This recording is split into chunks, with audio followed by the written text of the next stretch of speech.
Muchas gracias, señora vicepresidenta, con la venia. Antes de empezar, quería hacer un recuerdo especial en la festividad de San José a todos los Josés, a todas las María Josés, y sobre todo a este bien que cada vez está más en peligro en la comunidad, como son los padres, o el progenitor 1, o el progenitor 2, o como le quieran llamar.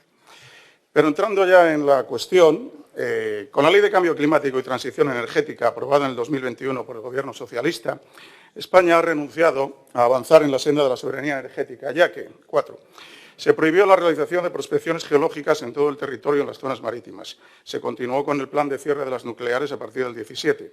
Se están cerrando pantanos simplemente por ser franquistas, un pantano es franquista, y para colmo y torpemente, el sorprendente giro diplomático con Argelia ha eliminado a nuestro mayor suministrador de gas y más barato.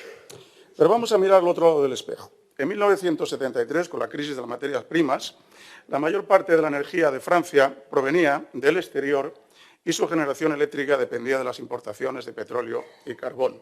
Gracias a la madurez del país vecino y al liderazgo de los sucesivos gobiernos, Francia situó la cuestión energética como una prioridad nacional, consolidando un ambicioso plan para que toda su electricidad se generase a partir de energía nuclear, con empresas francesas y con tecnología francesa. Este ejercicio de patriotismo y responsabilidad ha tenido como resultado el que hoy Francia sea una isla en la Unión Europea que no necesita de las importaciones de hidrocarburos y que tiene ni por supuesto depende de Rusia ni de otros países democráticamente sospechosos para generar energía eléctrica independiente, barata y sin apenas producción de CO2. Es decir, no depende de nadie.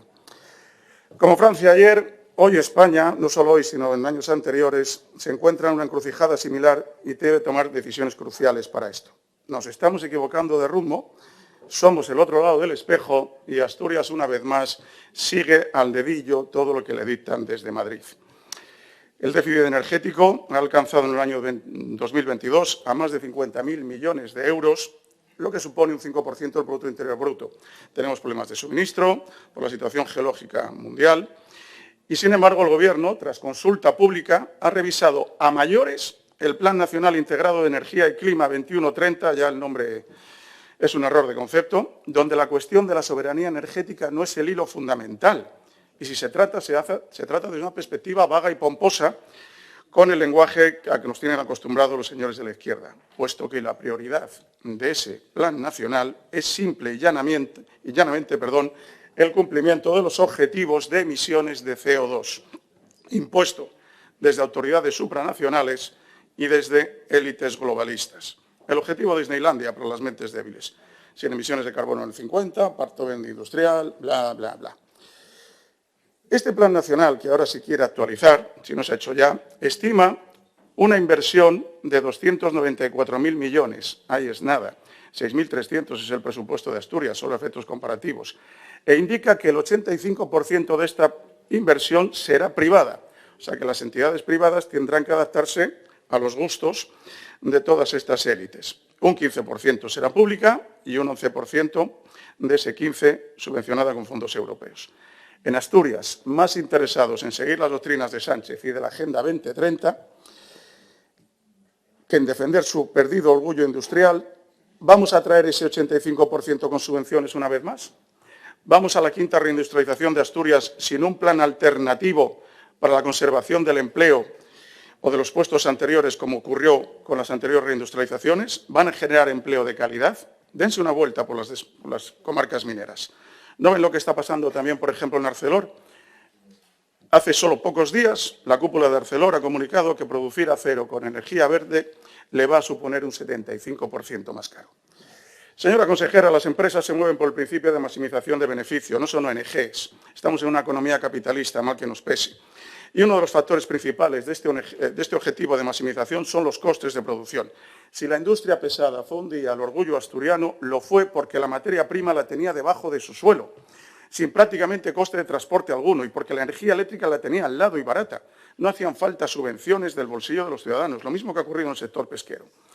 Si se parte de unas malas premisas y se utiliza una lógica errada, fruto de un fanatismo ecológico, los resultados nunca pueden ser buenos. Nuestro país debe revertir radicalmente esta situación y, como hizo Francia, España y Asturias han de apostar por sus recursos propios, su tecnología y sus empresas con el objetivo último de disponer de fuentes energéticas masivas y económicas. Aunque estamos a favor, no podemos apostarlo a todo a energías como la solar y eólica, que son incipientes, que son estacionales, porque si no sopla el viento o está nublado no hay nada que hacer, y que sobre todo necesitan de ingentes cantidades de materias primas críticas copadas en todo su mercado por China y países por el estilo. Debemos mantener los emplazamientos nucleares y repotenciarlos con tecnologías nuevas que ya están ahí probadas en Francia, como son los pequeños reactores nucleares SMR, que ya han demostrado su eficacia y su eficiencia. ¿Por qué no poner uno al lado de Arcelor? ¿Por qué no? Y, por supuesto, no debemos renunciar a la explotación de nuestros recursos naturales propios, tanto en minerales críticos, que los tenemos en Asturias, y que, por mucho que choquen contra la ley de cambio climático. ¿Se imaginan ustedes a Noruega o Arabia Saudí renunciando a sus recursos naturales, que son la garantía de la prosperidad y el bienestar de la población? Bueno, hemos perdido muchos años más. Los hemos perdido porque ustedes prefieren cualquier bandera o ideología bonita, naif, woke, supranacional, antes que la bandera de la soberanía nacional. ¿Dónde ha quedado el orgullo minero e industrial de Asturias? ¿Qué están haciendo con nuestro campo? Y nuestra flota pesquera, que llegó a ser la tercera. Señora consejera, termino. ¿Qué va a hacer usted y su gobierno para evitar nuestra pérdida de soberanía energética? Muchas gracias.